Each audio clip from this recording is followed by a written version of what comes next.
I'm often astounded at the sheer idiocy of bureaucracy sometimes.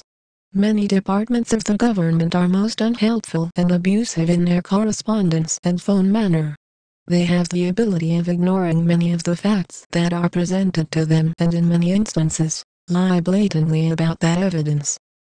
What kind of country selectively decides to try and ruin certain people's lives? Is there a list of names so that various departments know who to fuck with? How do you get onto that list and who can I write to find out if I'm on it? The way in which some governmental departments undertake their public duties is dumbfounding. I believe many of the negative skills that are displayed are taught. You cannot have such widespread dysfunction throughout the system that consistently shits all over the little guy, without some education into repressive tactics going on, can you? These are meant to be professionals after all. What gives them the right to lie and undertake deceitful acts just to try and ruin a person's life? Surely it's not to save the taxpayer a few bucks. Just because they're in a place of power, does not give them the right to act like fascists. I wonder what kind of financial bonus they get for their lies. It would seem to me that people with this lying ability often hold the most powerful positions of office. Sean Key's BMW's a prime example. Surely our leaders should retain some moralistic integrity. How is such despicable behavior going to help the economy grow? Is such a dysfunctionally run country where we want to live? What the hell is wrong with them? You will find that these tactics are subtly built into many of their policies and practices. I would surmise that they have extensive training in subjugation and general arseholism. I cannot believe that ordinary New Zealanders would act this way without reprogramming to do so.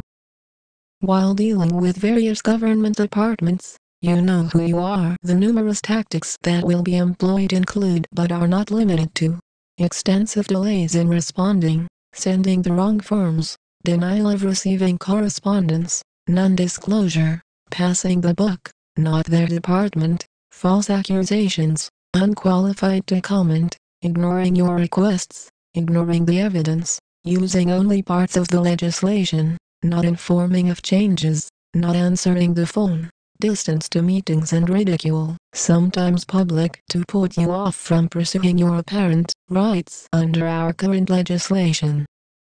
Recently I have made complaints about the process and would like to warn others about this course of action.